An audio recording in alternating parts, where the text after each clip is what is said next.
माता, आपके बगलामुखी अवतार लेने का उद्देश्य मैं समझ गया, किंतु मैं अभी भी ये नहीं समझ सका कि आप सर्वप्रथम माँ मातंगी का स्वरूप धारण कर क्यों प्रकट हुई। उसका क्या रहस्य था माता? गणेश, समय आने पर ही मैं संपूर्ण ज्ञान देती हूँ, सभी रहस्यों को उजागर करती हूँ। और अब समय आ चुका है कि मैं तुम्हें अपने उस रूप की कथा विस्तार से बताऊं, जिसका रहस्य ज्ञात करने के लिए तुम अति इच्छुक हो। माता मातंगी? माता, हम आपके श्रीमुख से माता मातंगी का रहस्य जानकर अत्यंत कृतार्थ होंगे। गणेश, सृष्टि में अब जीवन और मृत्यु का क्रम स्थापित हो गया था। अधर्मियों को, दुष्कर्मियों को उनके जीवन के उपरांत ही उनके कर्मों का दंड मिलने का विधान भी स्थापित हो गया था। सभी प्राणियों को सुपथ पर चलने के लिए प्रेरित करने हेतु संसार में ज्ञान भी स्थापित कर दिया था, किंतु अभी भी मेरा कार्य पूर्ण नहीं हुआ था। किंतु माता, अब आपका क्या कार्य शेष था?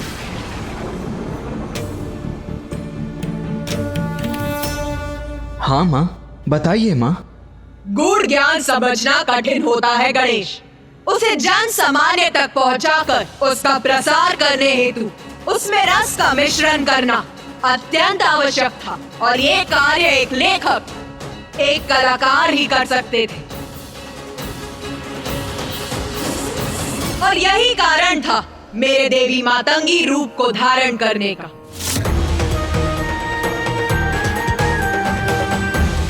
क्योंकि अपने इस रूप में मैं अपने भक्तों के द्वारा संसार में ऐसी और कला आदि का सृजन करती हूँ, जिनसे जुड़कर प्राणी पाप कर्म से दूर रहे और संसार का कर्म निर्बाध रूप से आगे बढ़ता रहे।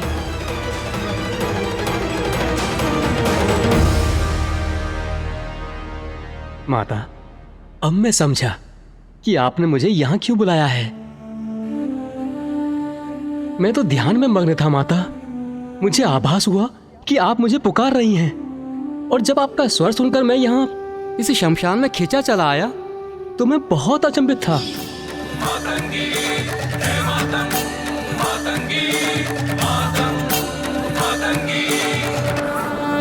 किंतु अब मुझे स्पष्ट हुआ कि ये आपकी ही लीला है, और आपने अपनी ही लीला का ग्रंथ रचने के लिए मुझे यहाँ पर बुलाया है। हाँ पुत्र मार्कंडे, मेरी इच्छा है कि तुम मेरी समस्त लीलाओं का विस्तृत विवरण देने वाली पुराण की रचना करो, और उस पुराण का नाम होगा मार्कंडेय पुराण।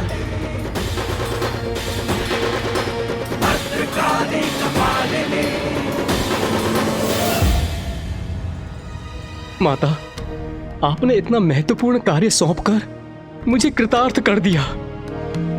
माता, इसी क्रम में मुझे बताने की कृपा करें कि जो भक्त संपूर्ण निष्ठा और भक्ति से आपके दैवी मातंगी रूप की साधना करते हैं, उनको आपकी कृपा स्वरूप क्या फल प्राप्त होता है?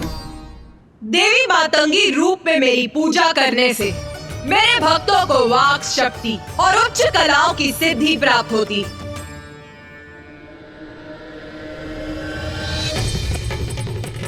श्यामां शुभ्रां सुबालां त्रिकमलनयनां रत्नसिंहासनस्थां भक्ताभीष्टप्रदात्रीं सुरनिकरकरा सेव्यकञ्जाञ्जुयुग्मां नीलाम्भोजां सुकान्ति निशिचरनिकरा अन्यदावाग्निरूपां पाशं खड्गं चतुर्भिर्वरकमलकैर्खेदकं चाङ्कुशं च। प्रणाम माता।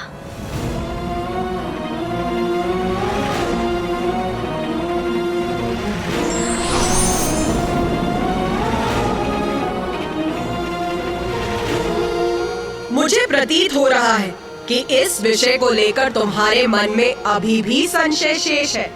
संकोच मत करो, पूछो गणेश। क्या पूछना चाहते हो गणेश? माता, आपने ऋषि मार्कंडे को पुराण की रचना का निर्देश तो दे दिया, किंतु वो आपके दशम स्वरूप को जाने बिना ये कार्य कैसे पूर्ण कर सकेंगे? अभी तो आपने हमें अपने 9 महाविद्या स्वरूप का ही परिचय दिया है। उचित।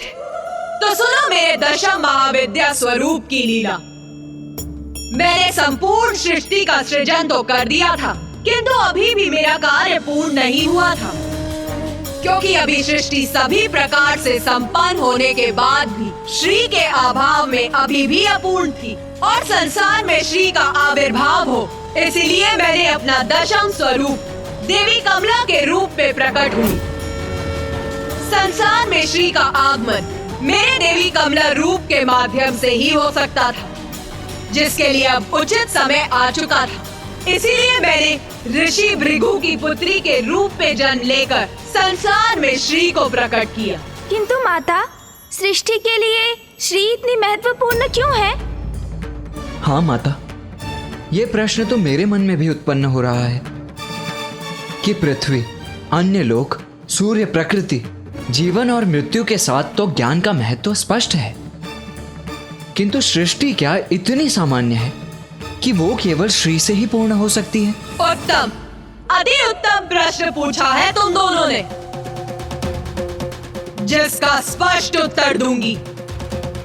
श्री का संबंध मात्र धन संपत्ति से नहीं, उसका अर्थ है सभी प्रकार की समृद्धि, अर्थात उर्वरता, भौतिक और आध्यात्मिक संपदा, ज्ञान, स्वास्थ्य और समूचा कल्याण। मैं समझ गया माता। संपत्ति होने पर भी कोई स्वास्थ्य रहित हो सकता है, धनवान होने पर भी कोई प्रसन्नता से वंचित रह सकता है। श्री का अर्थ है सभी प्रकार की कुशलता और प्रसन्नता, जो सर्वाधिक महत्वपूर्ण है। आप सभी को तो ज्ञात है, शिवाय विष्णु रूपाय, शिवा रूपाय विष्णवे। शिव और विष्णु अभेद, अर्थात दोनों भिन्न भी हैं और दोनों एक भी। इसीलिए समय आने पर ऋषि भृगु ने मेरा विवाह मेरे देवी कमला रूप में महादेव के ही रूप नारायण से किया। किंतु माता, मामा जी की पत्नी तो देवी लक्ष्मी है, तो देवी कमला के रूप में आप उनकी पत्नी कैसे हो सकती हैं? मैं ही शक्ति, मैं ही पार्वती, मैं ही सरस्वती, मैं ही लक्ष्मी, मैं ही महादेव, मैं ही ब्रह्मदेव और मैं ही नारायण हूँ। सभी मुझ में ही है, मुझसे ही है, मेरा ही अंश है। स्मरण करो, सृष्टि का आरंभ मैंने किस प्रकार किया था। दुर्गा क्षमा शिवा धात्री, स्वाहा स्वधा नमोस्तुते। स्वरूपा काली, भवानी भद्रकाली, समस्त त्रिदेव और त्रिदेवियां मुझसे ही उत्पन्न हुए, नारायण और देवी लक्ष्मी भी, क्योंकि देवी लक्ष्मी कमल पुष्प पर वास करती, इसीलिए उनका नाम कमला पड़ा।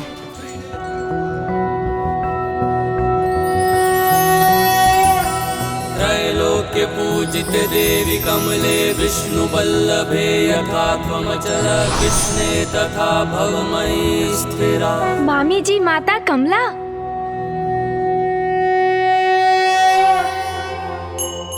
माता, आपके श्री मुख से आपके समस्त महाविद्या के रूपों का विस्तृत वर्णन सुनकर हम कृतार्थ हुए, और अब देवी श्री महालक्ष्मी की कृपा से भी हम लाभान्वित हुए हैं। माता, अब हमें ये भी बताइए कि आपके इस रूप की पूजा करने से आपके भक्तों पर आपकी कृपा किस प्रकार होती है?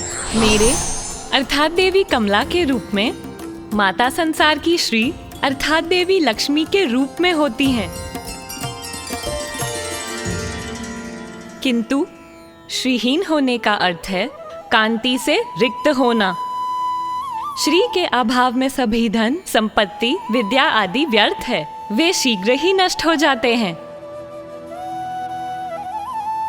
संसार को श्रीयुक्त करने हेतु ही श्री महाकाली मुझे प्रकट करती हैं।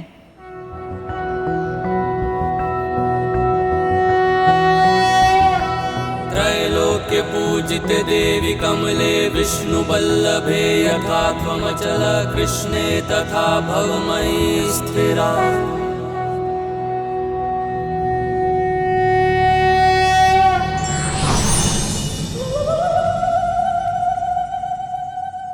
इस प्रकार मैं अपने महाविद्या स्वरूपों के माध्यम से संसार का सृजन करती और उस संपूर्ण अवधि में महादेव मेरे साथ होते। वो शक्तिशाली हैं, क्योंकि उनकी शक्ति मेरे रूप में उनके साथ होती। संसार में जो भी शक्ति व्याप्त है वो मुझसे ही है। प्रत्येक प्राण में अर्थात देव दानव, पशु पक्षी, पेड़ पौधे, सूर्य चंद्रमा, उन सभी की शक्ति मुझसे ही है। उन सभी के कण कण की शक्ति मैं ही हूँ। मुझसे ही ये संसार है।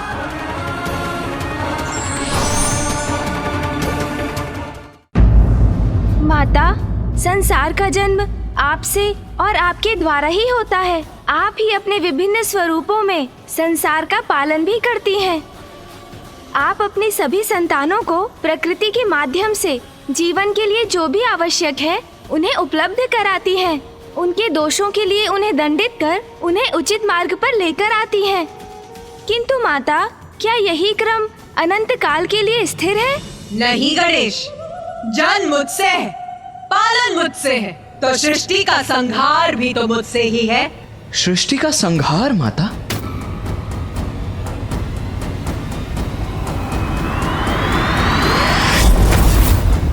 मनुष्य हो अथवा असुर, प्रत्येक लोक में सभी अपनी महत्वाकांक्षा को सिद्ध करने हेतु संघर्ष का मार्ग अपनाते हैं। छोटी छोटी बातों पर जहाँ असुर एक दूसरे का ही संहार करने लगते हैं, वही ऋषि मुनि अपने को सर्वोच्च सिद्ध करने हेतु भगवान की पूजा छोड़कर अस्त्र शस्त्र उठा लेते हैं। त्रिनेत्र महाकाली।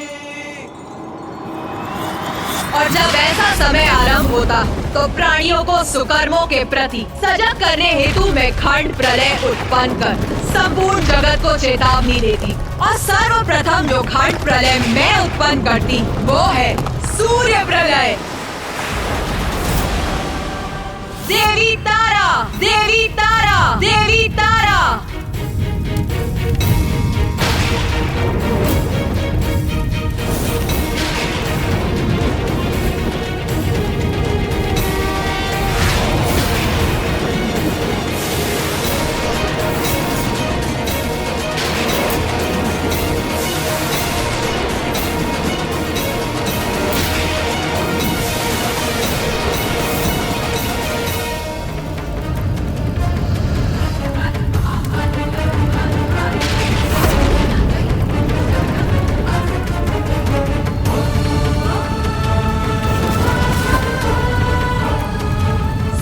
संसार को प्राण शक्ति प्रदान करते हैं, तो उनमें समाहित विषाक्त वायु संसार के जीवों का नाश भी करती। मेरे देवी तारा स्वरूप ने सूर्य को प्रकट किया था और मेरे ही आदेश पर सूर्य प्रलय के समय देवी तारा और भी उग्र हो उठी और तब सभी 12 आदित्य सूर्य प्रकट होते। उन सूर्य की किरणों के प्रचंड ताप और विषैली वायु से मैं संसार के जीवों का नाश भी करती।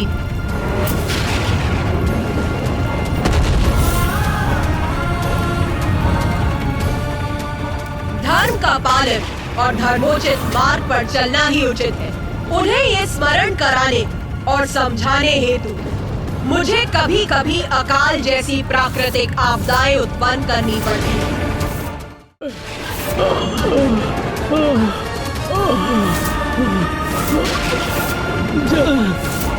भोजन भोजन जल।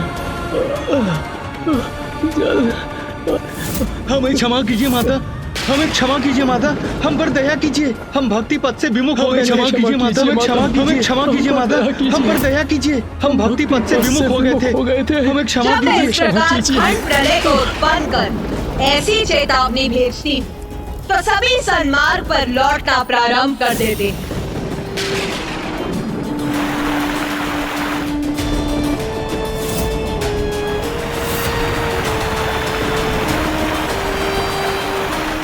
इस प्रकार मैं सृष्टि में अनुशासन, सुव्यवस्था और शांति स्थापित कर देती हूँ, किंतु उसे दीर्घ अवधि तक स्थिर रखना अधिक कठिन है। वो किसी न किसी कारण से भंग हो ही जाती है। मनुष्य पुनः अपने पथ से भटक जाते हैं और मेरे क्रोध को जागृत करने का कारण बनते हैं।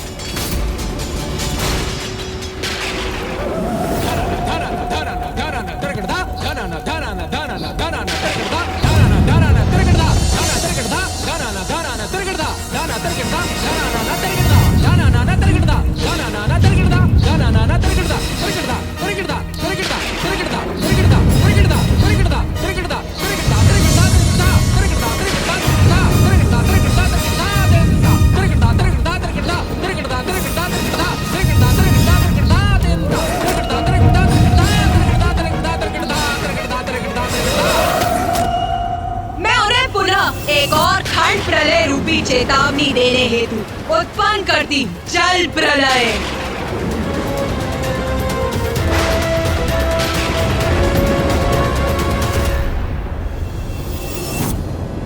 इन खंड प्रलय के रूपों में मैं ये चेतावनी भेजती तो कुछ प्राणी उससे उचित पाठ सीखकर अपने भीतर सुधार लाकर सदाचार के पथ पर अग्रसर होते, किंतु कुछ ऐसे भी होते जो इतने पर भी सद्मार्ग पर नहीं लौटते। और मेरी इतनी चेतावनियों के बाद भी यदि प्राणियों का आचरण नहीं सुधरता है तो कल पूर्ण होने पर मेरी प्रलय लीला होती,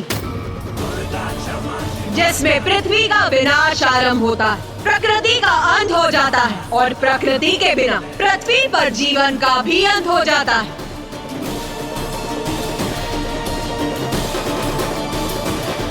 देवी षोडशी।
माता, प्रलय में तो सृष्टि पूर्ण रूप से नष्ट हो जाती है, कोई भी शेष नहीं रहता।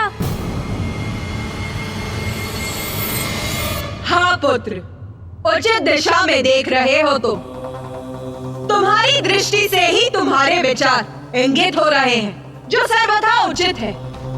एकमात्र पुत्र मार्कंडेय ही है, जो सृष्टि के अंत के साक्षी होकर भी जीवित है। क्योंकि माता, ऋषि मार्कंडेय तो चिरंजीवी है। हाँ पुत्र, और पुत्र मार्कंडेय को सृष्टि के अंत के साक्षी बनने के क्रम में कुछ ऐसा भी देखने का सौभाग्य प्राप्त हुआ, जिसका अनुपम दिव्य सौंदर्य था। हाँ माता, प्रलय के उपरांत उस अथाह जल के मध्य एक द्वीप पर स्थित रहकर अनेकों वर्षों तक मैं चलायमान रहा, और तब मुझे एक वट का पत्ता दिखाई दिया और उस पत्ते पर प्रभु नारायण अपने शिशु रूप में माता द्वारा सृष्टि के पुनरारंभ की प्रतीक्षा में थे।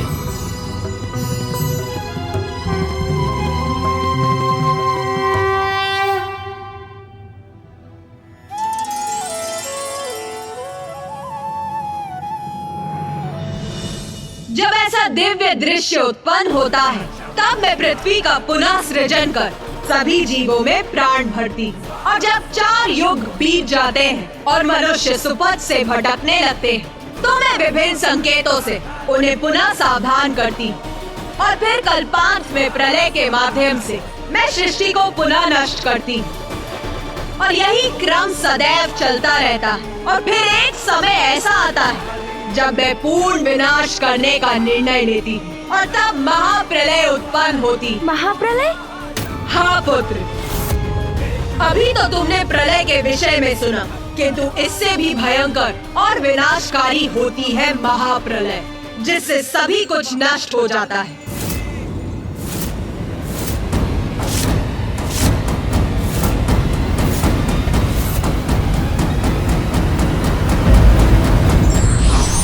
सृष्टि में सब कुछ नश्वर है, इसलिए माया का मोह त्याग कर कर्म करते हुए हमें ईश्वर की भक्ति का मार्ग चुनना चाहिए।